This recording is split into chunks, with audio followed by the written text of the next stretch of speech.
Good morning everyone, মৌসুমি লাইফস্টাইলে আরও একটি ব্লগে তোমাদের স্বাগত।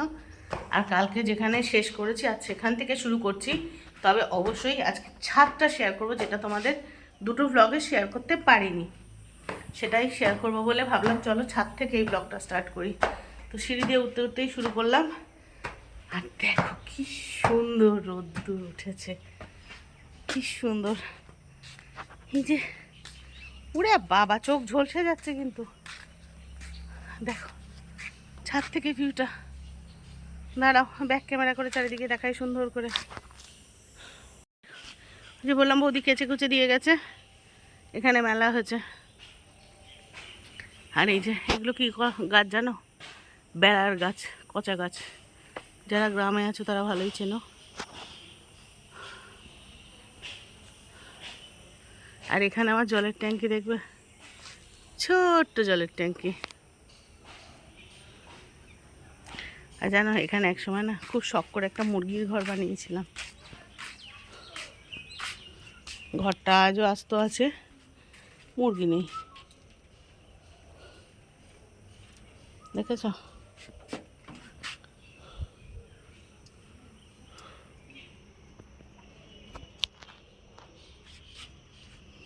এখানে এই জামা কাপড়গুলো কিন্তু আমার সব এখানে থাকে, জানো তো। আমাদের দাদা এখানে চিরুনিও থাকে, চিরুনিগুলো পরিষ্কার করে রেখেছে।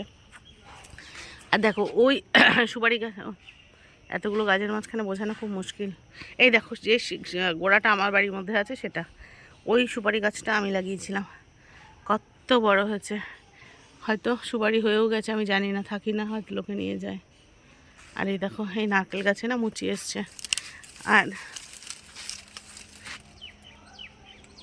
আর তোমরা যারা পুরনো বন্ধু তারা জানো এখানে আম গাছ ছিল, অনেক গাছ ছিল। আর সেই গাছগুলো আর নেই, অনেক গাছ ছিল এই বাড়িতে।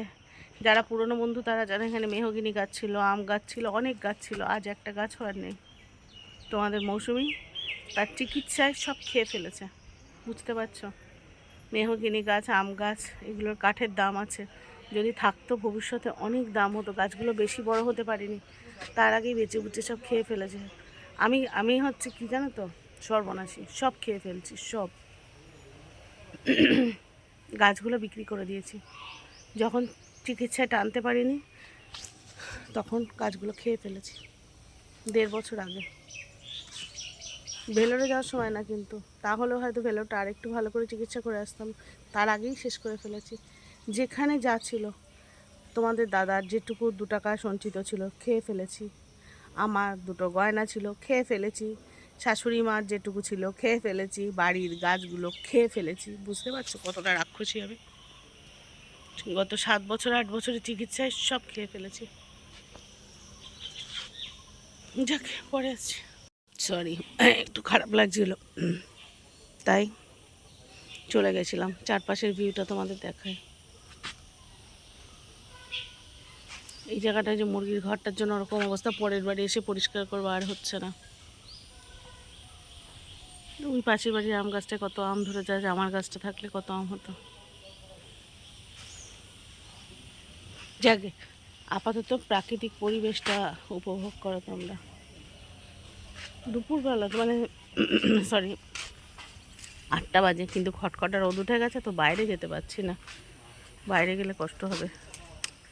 ওই দিকটা দেখো কি সুন্দর, এত ভালো লাগছে না, বাইরে বেরোতে না পারলে এই ভিউটা দেখলেই মনটা ভালো হয়ে যায়, তাই না? ভিউটাই যথেষ্ট এই সুন্দর পরিবেশে থাকার জন্য। কি ভালো লাগে প্রকৃতির এই ছোঁয়া। দাঁড়াও একটা সুন্দর করে থাম্বনেলের জন্য ছবি তুলে নিই। ঠিকই তলা দিয়ে কি বিচ্ছিরিভাবে জল পড়ছে। তোমার দাদা আবার ওখানে একটা হাঁড়ি দিয়ে দিল, তো সে কি আর হয় নাকি? একটা বেসিনের জল কখনো ওইভাবে সাপোর্ট দেওয়া যায়? এতদিন পড়ে আছে না, পাইপ অটোমেটিক্যালি নষ্ট হয়ে গেছে।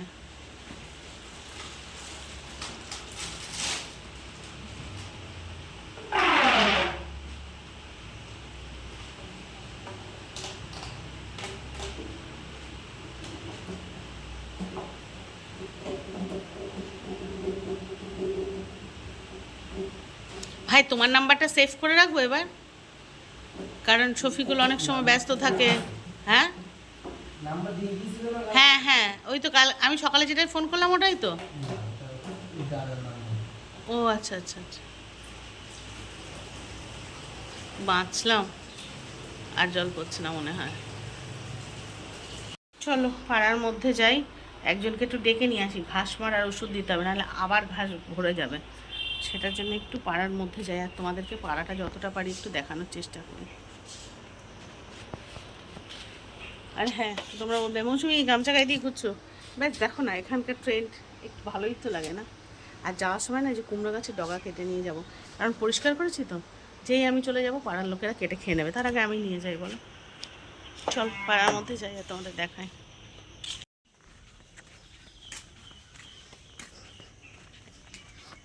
ভেতরটা পুরো পিচের রাস্তা করা।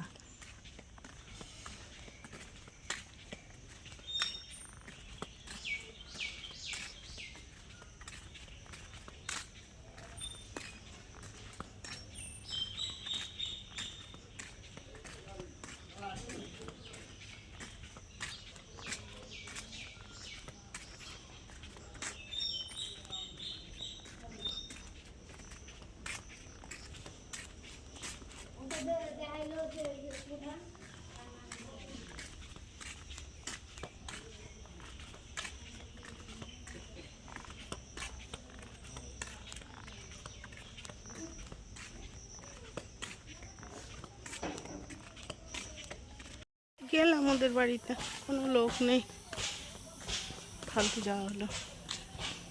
চলো বাড়ি ফিরে যাই। দেখো চারিদিকটা কত সুন্দর। কাকিমা ভালো আছেন? হ্যাঁ, আমাদের এই ঘরটা দেখেছো, এই ঘরটা কিন্তু শুধু প্লাস্টার করা, কোনো রং টং কিচ্ছু করা নেই। আর এসে খুব খিদে পেয়েছে, খুব খিদে পেয়েছে। ও বাড়িতে খিদে পায় না, আর এখানে খিদে পাচ্ছে। হেঁটে হুটে বেড়াচ্ছি না, এবারই ও বাড়ি 14 বাড়ি গল্প করে বেড়াচ্ছিলাম, তারপর বাড়ি আসতে দেরি হয়ে গেছে।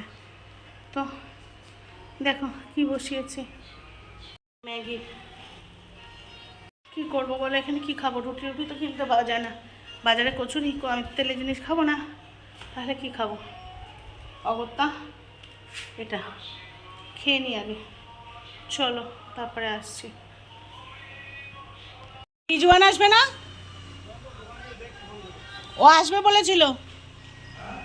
আসলাম বলে একটা ভাই এসেছিল, আমি তোমার পরিচয় পরে তোমাদের দিচ্ছি। ও আবার আসছে, ও বাজারে গেছিলো, দিদির জন্য বাজার নিয়ে এসেছে। দেখো বলে না রক্তের সম্পর্কে সম্পর্ক নয়। আমি আমার ইউটিউব পরিবারকে এতটা ভালোবাসি কেন জানো? কারণ তোমরা আমাকে একইভাবে ভালোবাসো। তাই রক্তের সম্পর্কে যে সম্পর্ক হয় না তার প্রমাণ দেখো। দিদি এখানে এসেছে, দিদি অসুস্থ, দিদির জন্য জ্যান্ত মাছ এনেছে, কতটা পরিমাণ তোমাদের দেখাই। আমি বকা দিলাম যে 2-3 পিস রেখে তুই বাড়িতে নিয়ে যা, বললাম আমি তো তোমার জন্য এনেছি, বাড়ির আলাদা বাজার এনেছি, দাঁড়াও তোমাদের দেখাই। এতটা মাছ, বোঝো অবস্থা। মাছ দেখো, আসলাম কতটা মাছ, আসলাম বাড়ি গেছে, ওর বাজারটা দিতে আসছে। এই দেখো মাছ, ক্যালসা থেকে জ্যান্ত মাছ। ওখানটায় ইয়ে পড়েছে, একটু জল দিয়ে ধুয়ে দাও, বাজারটা রেখেছিল, 1 বালতি জল দিয়ে দাও। সাথে এনেছে মাম মিঠির জন্য, দাঁড়াও হ্যাঁ, আমার কপিরাইট না চলে আসে, গান চালিয়েছে। এত কলা, দেশি কলা, আর ওটা মনে হয় তালের শ্বাস। ওখানে তোমাদের দাদা গান চালিয়েছে বলে সরে এলাম, নাহলে কপিরাইট চলে আসবে। মাম মিঠির জন্য নিয়ে এসেছে, মাম মিঠি ওই দেশি কলা, মাম মিঠি দুজনেই কলা খেতে ভালোবাসে অতটা, আর তাল শ্বাস এনেছে নিয়ে যাওয়ার জন্য। আমি বললাম যে ভাই ফ্রিজটা এখানে প্রবলেম করছে, বলো ভেজে নিয়ে যাও, পাউলি মিঠি খাবে। আর পরে দিচ্ছে এদের পরিচয়, গান চলছে, এখন কপিরাইট এসে যাবে। হ্যাঁ কালকে এসেছিলো রিজওয়ান, কালকে এসে দেখা করে গেছে, ক্যামেরা খোলা সম্ভব হয় না, ও পরে আবার আসবে। তো এরা আমার ভাই, আপাতত জেনে রাখো এরা আমার ভাই। সবসময় যে রক্তের সম্পর্কে সম্পর্ক হয় তা না। এখানে এসেছে, দিদি কী খাচ্ছে শুনেছি, শুধু দিদি এসছে, দাদা এসছে বুঝতে পারিনি। দাদা থাকলে তো বাজার ঠিকঠাক আসে জানে। বলেছে দিদি তোমার তো মাছ ছাড়া চলে না, মাছ নিয়ে এলাম। বলছি মাছ এনেছিস ভালো কথা, যদি জানিস দিদি আছে তাহলে 2 পিস নিয়ে আসবি, আর দাদা যখন আছে তুই 4 পিস নামিয়ে রেখে তুই চলে যা। বাড়িটা বাড়ির মানে বাকিটা বাড়ির জন্য, বাড়ির জন্য নিয়েছেন, কত মাছ লাগবে আমার, জোর করে দিয়ে গেল। আসলাম হচ্ছে, ও গান বন্ধ করেছে। আসলাম কিন্তু সিভিল ইঞ্জিনিয়ার বর্তমানে, আর ওর বউ হচ্ছে এনআরএসের নার্স। গভর্নমেন্ট হসপিটালের নার্স। হ্যাঁ, এদের পরিচয় দিই। দাদা গান যখন বন্ধ করে দিয়েছে, অসুবিধা নেই, কপিরাইট বলে ঘরে ঢুকতে পারছিলাম না, ওখানে গরম লাগছে, দাঁড়াতে পারছি না তো টানা। ক্লাস 6-এ যখন পড়ে, না 5-এ পড়ে, যাই হোক 5-6-এ যখন পড়ে তখন থেকে আমার বাড়ি আসে। আমার বাড়ি আসে মানে আমাদের বাড়ি আসে। তখন তোমাদের দাদা এখানকার একটা এনজিওতে কাজ করতো। আর এনজিওর ওই যে বাচ্চাদের নিয়ে যে অ্যাডোলেসেন্ট গ্রুপগুলো হয় না, ওরা হচ্ছে সেই গ্রুপের মেম্বার ছিল। তো ওরকম 10-12টা বাচ্চা তখন আমার বাড়িতে আসতো, মানে অ্যাক্টিভলি আসতো, অবশ্যই দাদার সাথে সেটা কমিউনিকেশনের জন্য। সেইখান থেকে কবে যেন এখান থেকে 3-4টে ছেলে আমার ভাই হয়ে উঠেছে, যার মধ্যে 3জন অ্যাক্টিভলি ভাই, মানে ওরা সত্যিই আমার ভাই, মানে জন্মসূত্রে না হলে যে কেউ হয় না তার না। ওরা আমি যখন যেখানে বিপদে পড়েছি ওরা সবার আগে থেকেছে এই বাড়িতে থাকতে। যখন মিঠি হবে, আমি সাংঘাতিক অসুস্থ ছিলাম, সাংঘাতিক। তখন ওরা ছোট কলেজে পড়ে, তখন ওরা মামকে গানের স্কুলে নিয়ে যাওয়া, নাচের স্কুলে নিয়ে যাওয়া, স্কুলে করা। কারণ তোমাদের দাদা তখন অফিসে যেত, দাদা যেহেতু এত দূর থেকে অফিসে যেত, তো রাত হয়ে যেত, ভোরবেলা বেরোতো, রাত হতো। ওরাই ছিল তখন আমার সবচেয়ে বড় সাপোর্টিং সিস্টেম। এ বাড়ি থেকে মাল ও বাড়িতে নিয়ে যাওয়া, দাদার সাথে সাথে সমানে ওরা খেটেছে। ততদিনে তো ওরা চাকরি বাকরি করতো না। আর এখন যখন ওরা চাকরি বাকরি করে তখন তো সত্যিই তো সময় নেই, কারণ প্রত্যেকেরই সংসার হয়ে গেছে, ওদের সময়ের অভাব। কিন্তু যদি একবার শুনেছে দাদা দিদি এ বাড়িতে এসেছে বা পাউলি মিঠি এসেছে, ওরা যেখানেই থাকুক ছুটে আসবেই। আর রিজওয়ানের কথা বলছিলাম, রিজওয়ান হচ্ছে এখানকার মিয়া আমরের ম্যানেজার। ও কালকে ঠিক মাঝখানে এসে ফোন করেছি, ভাই আমি এসেছি। ভাত খেতে যাচ্ছে যখন দুপুরে বাড়িতে খেতে আসে, দেখা করে গেছে আর বলে গেছে যে দিদি কাল সকালে আসবো। আমি আসলামকে খবর দেবো। আসলামকে আমি ফোন করিনি রাগে, অনেক দিনও যোগাযোগ করেনি, একটা অভিমান হয়েছিল ওর উপরে। ও খবর দিয়েছে যে দাদা দিদি এসেছে, সঙ্গে সঙ্গে চলে এসেছে। আজকে রবিবার ছুটি, চলে এসেছে। ও এখন সম্ভবত অম্বুজা প্রজেক্টে আছে। আমি অনেক দিন দুঃখে ফোন করিনি। ও আমাকে বলছে, আমি বললাম কি দিদি বেঁচে আছে কিনা দেখতে এসেছিস? বলছে দিদি কী করে তোমাকে ফোন করব, ভয় লাগে, কোথায় আছো, কেমন আছো। অনেক মাঝখানে বেশ কদিন ডিসকন্টিনিউ হয়ে গেছিলো। দেখো আমি না হয় ঘরে সবসময় বসে থাকি, ওদের তো কাজের প্রেশার আছে। ডিসকন্টিনিউ হয়ে গেছিলো, বলে তুমি বকা দেবে সেই ভয়তে ফোন করিনি, তুমি কেমন আছো না আছো জিজ্ঞাসা করার সাহস পাইনি। শুধু অপেক্ষা করছি কখন এখানে আসবে, তারপরে তোমারে বুঝিয়ে বলবো যে কেন আমি ফোন করতে পারিনি। সেই আগে ওকে আমি ফোন করে জানাইও নি যে ভাই আমি এসেছি। ও খবর পেয়ে ঠিক বলছে, এবার তুমি আমায় যত বকো সামনে, তোমরা বলো, এরপরে এদেরকে কি বলবো। সবসময় জন্মসূত্রে বা রক্তের সূত্রে আত্মীয় হয় না। তোমরা যেমন এক্সটেন্ডেড ফ্যামিলি হয়ে আমার পাশে সমানে খোঁজ খবর নাও, এই ভাইগুলো ঠিক তেমন। এরাও আমার এক্সটেন্ডেড পরিবারের, সোশ্যাল মিডিয়ার এক্সটেন্ডেড পরিবার নয়, আমার জীবন সার্কেলের এক্সটেন্ডেড আমার পরিবারের সদস্য। যাই হোক, চল মাছ টাছগুলো ধুয়ে ভেজে নিয়ে যাই, কারণ এখানে ফ্রিজটা আমার কাজ করছে না। ফ্রিজটা ঠিক করাতে হবে না কি করাতে হবে জানি না। অতগুলো মাছ তো খেতে পারবো না, হয়তো 1-2 পিস খাবো ভাজা, আর বাকিটা নিয়ে যাব ভেজে নিই। চলো ভেজে রাখবো, তারপরে হঠাৎ খেয়াল হলো পাশের বাড়ির ফ্রিজে গিয়ে রেখে আসি। এটা গ্রাম, সবাই সবার প্রয়োজনের সাথে থাকে, তাই মাছগুলোকে ধুলাম, তোমাদের দেখাই। টিফিন বক্সগুলো কালকে ও বাড়ি থেকে ভাত এনেছিলাম, এগুলো দেখো কত বড় কাতলা দিয়েছে, তলায় মাথাগুলো দেখলে অবাক হয়ে যাবে। এই দেখো পিসগুলো দেখো। এই দুটো রাখলাম ভাজবো, আর ওটা তোমাদের দাদা খাবে বললো, দুপুরে ডালের সাথে ভাজা খাবো। আর এই দুটো পাশের বাড়িতে দিয়ে আসি, চলো রেখে আসি ফ্রিজে, বরফ হতেও তো সময় লাগবে না। তো এই যে টিফিন বক্স ভরে নিয়েছি, চলো রেখে আসি আগে ওদের ফ্রিজে। আর তোমাদের দাদা আজকে এখানে পর্দাগুলো সব কেচেছে, সকালে বৌদিকে দিয়ে অত কাচালাম, ও আবার পর্দাগুলো কাচলো। অনেক দিন পরে আছে তো পর্দাগুলো কেমন হয়ে গেছে, একটা নোংরা শ্যাডো। দাদা বলছে শুকাবে তো, পর্দা পাতলা জিনিস, না শুকানোর কোনো কারণ আছে, সব পর্দাগুলো কেচে দেওয়া আছে। পাশের বাড়ি মাছ রাখতে গেছিলাম, বাড়ির গাছের এতগুলো আম দিয়েছে। এইটা হচ্ছে গ্রাম। দেখো এত কিছু নিয়ে বলেছিলাম বাজার করে নিয়ে যাবো না এখান থেকে, দিয়ে এমনিই কত কিছু হয়ে গেল। চলো এবার ভিডিওটা এডিট করে পোস্ট করবো, কালকের ভিডিও। স্নান করে উঠেছি, আর এখানে তো আমার নাইটি আছেই। সকালবেলা আমাদের বৌদি নাইটিটা কেচে দিয়ে গেছে, এমনি কাঁচাই ছিল, কিন্তু এতদিন ঘরের মধ্যে পড়ে আছে তো একটু কেমন গন্ধ বেরোচ্ছিল। আরও কটা আছে নাইটি, সেগুলোকে পরের বারে এসে কাচাবো। তো স্বভাবতই ফ্রেশ লাগছে বাবা। কালকে স্নান করে উঠে বাড়ির থেকে যে নাইটিটা এসে পরেছিলাম সেটাই আবার পরেছিলাম, কারণ এটা কাঁচা ছিল না বলে। আজ সকালে বৌদি কেচে দিয়ে গেছে, আর এত কটকটা রোদ, কী সুন্দর শুকিয়ে গেছে। আর জানো না, বাড়ি এসে আজ সকালবেলা এবারই ও বাড়ি গিয়ে যা শুনছি, বাড়িটাকে লোকে মানে নোংরার ডিব্বা বানিয়ে রেখেছিল। আমি তোমাদের পরে ডিটেলসে শেয়ার করব, প্রয়োজনে আমি মানে ধরে ধরে দেখাবো। লোকে এক হাত জায়গা ঢুকিয়ে দিয়ে রাস্তা বানিয়েছে ইচ্ছা মতো, বাড়ির যার যত আবর্জনা এখানে ফেলেছে, মানে দেখে না মাথা গরম হয়ে যাচ্ছে। যাই হোক, স্নান দান হয়ে গেছে, এবার ডাল আছে, আলু ভাজাও একটু আছে।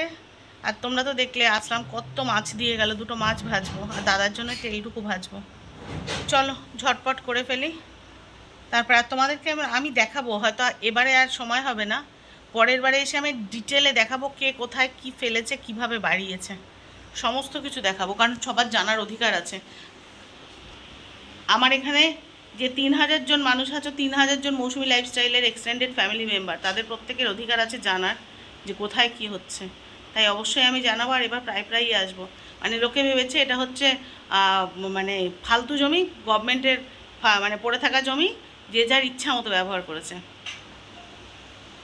চলো, মাথা গরম হয়ে আছে এমনি, শুনে টুনে মাছ ভাজাটা চাপাই। এখন কোথায় বাড়ি যাওয়ার জন্য তাড়াহুড়ো করছে, যদিও এক বাড়ি থেকে আর এক বাড়ি। আর এই যে কোত্থেকে না কোত্থেকে না, নিজের নিজের বাড়ির কাছেরই ওই সামনে হয়েছিল। এই যে কী শাক, এটা কুমড়ো। আর এই যে কচু পাতা, এগুলো এখন বয়ে বয়ে, এই যে পাকা পটল, কলা, এগুলো এখন নিয়ে আমাকে বয়ে বয়ে যেতে হবে।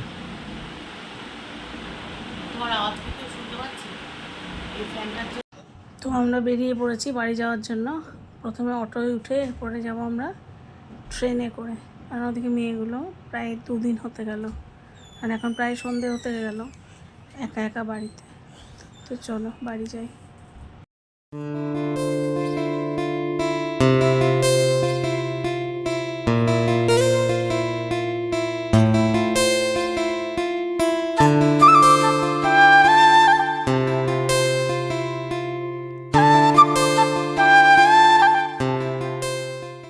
ফাইনালি বাড়ি পৌঁছালাম, আর এখন বাজে 45, 46, 47, 9:47। এসেছি আরও 15-20 মিনিট আগে। স্নান করে ফ্রেশ হয়ে ঘরে এসে বসলাম। খুব কষ্ট হচ্ছে, গা হাত পা প্রচণ্ড কামড়াচ্ছে, প্রচণ্ড মানে প্রচণ্ড। এবার হাঁপিয়ে গেছি, যথেষ্ট কষ্ট হচ্ছে। ট্রেন থেকে, আর ট্রেনের একটুখানি জাস্ট ক্লিপ তুলেছিলাম, তারপর আর করিনি, কষ্ট হচ্ছিলো, ভালো লাগছিলো না। এত গরম সহ্য করতে পারছি না। আর ও বাড়িতে তো বুঝতেই পারছে, শুধু ফ্যানের উপরে ডিপেন্ড করে। দুপুরবেলাটা খুব কষ্ট হচ্ছিলো, কালকে গিয়ে অতটা কষ্ট হয়নি, কারণ পরশু যেহেতু খুব বৃষ্টি হয়েছে, যেহেতু অতটা কষ্ট হয়নি। তবে গিয়ে খুব খারাপ লাগছিলো, 1.5 বছর বাদে বাড়ি গেলাম তো। মানে লোকে ভেবেছে এরা আসে না, যে যার মতো নোংরা ফেলছে, যে যার মতো জিনিস রেখেছে। এমনিতে তো গাছ টাছ ভরে গেছিলো, যখন পরিষ্কার করা শেষ করলাম, তারপর আশেপাশে বাড়ি থেকে বলছে যারা রেখে নোংরা ফেলতো, সেই তার অন্য তাদের যারা ধরো উল্টো পার্টি, তারা বলছে জানো তো ওরা না এখানে নোংরা ফেলতো। যে যার মতো করে, কেউ হচ্ছে 1 হাত করে জমির ওপরে, মানে এমনিতে তো আমাদের বাড়ির 4-5টা রাস্তা, আগের বারে যখন পঞ্চায়েত থেকে, ওটা তো পঞ্চায়েত এলাকা, পঞ্চায়েত থেকে যখন রাস্তা করলো 1.5 হাত করে ঢুকিয়ে দিল থাকতাম না বলে। এবার আবার দেখছি পাশের বাড়ি আর পেছনের বাড়ি গাড়ি কিনেছে, তারা নিজেরা ইট পাতিয়ে আরও 1 হাত করে রাস্তা মানে বাড়িয়ে রেখেছে। মানে তোমরা বলো, এইভাবে বাড়িতে থাকি না বলে ইচ্ছা মতো করে তো জমি দখল কি করা যায়? মানে যে যে যা পেরেছে সে তাই করেছে, যে যার মতো। এক পাশের বাড়ি দেখি তাদের মানে এঁঠো কাটা নোংরা দেখলেও ঘেন্না করে। যাদের পরিষ্কার করতে বলেছি তারা বলছে দিদি দেখো কত এঁঠো কাটা ফেলেছে, এর মধ্যে দিয়ে পরিষ্কার করতে ইচ্ছা করে। স্বাভাবিক, মানুষ মাত্রই তো ঘেন্না থাকবে না, এটাই তো স্বাভাবিক। আর হচ্ছে, আচ্ছা তোমরা অনেকেই জিজ্ঞাসা করেছিলে, যারা পুরনো ভিউয়ার্স আছো তারা তো আমার জানোই বাড়িটা কোথায়। যারা পুরনো দিদিরা বা বোনেরা আছো তারা অনেকে সবাই জানো, কিন্তু বেশ কিছু আমাদের পরিবারে নতুন সদস্য এসেছে, তারা তো সবাই জানে না।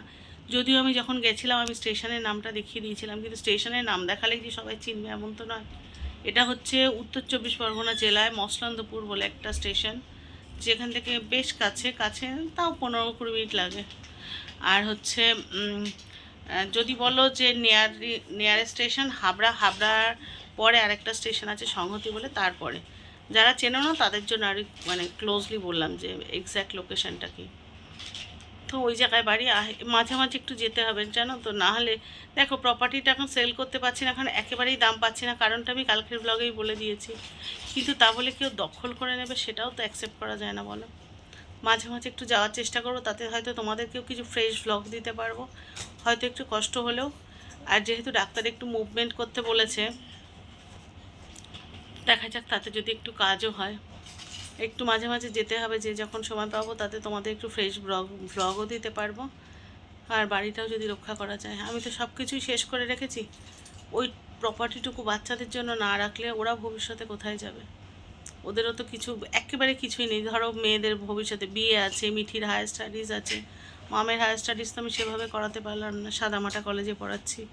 মিঠিকে অ্যাকসেপ্ট করবে আমি জানি না, মামের বিয়ে আছে, মিঠির হায়ার এডুকেশন আছে, কোথা থেকে হবে এগুলো? আমাদের পাশে তো কেউ নেই, সেটা আমার থেকে আমার বন্ধুরা খুব ভালো করে জানে, পাশে তো কেউ নেই। তাহলে আমার বাচ্চা দুটোর ফিউচার আমি কী করে? ওদের জন্য তো সব শেষ করে দিয়ে গেছি। বিয়ে দিতে গেলেও তো 5টা লোক ডাকতে হবে, মেয়েদেরকে একটু হলেও তো কিছু দিতে হবে, কোথায় পাবো?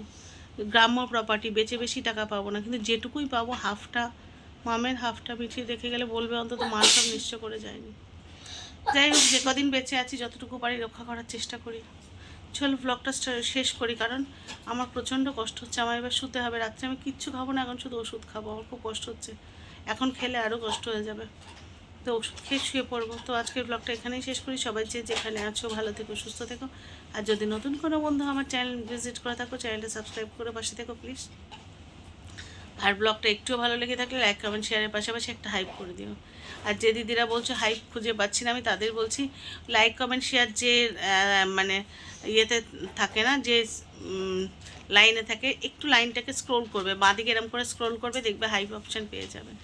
তো আমি জানি আমার দিদিরা আমার পাশে আছে, তাই তারা হাইপ অপশান যারা খুঁজে পাচ্ছে না তারা জিজ্ঞাসা করছে, তাই আমি ব্লগে বলে দিলাম ওই জায়গাটা একটু স্ক্রোল করে যেও দিদি, পেয়ে যাবে ঠিক। চলো সবাইকে শুভরাত্রি।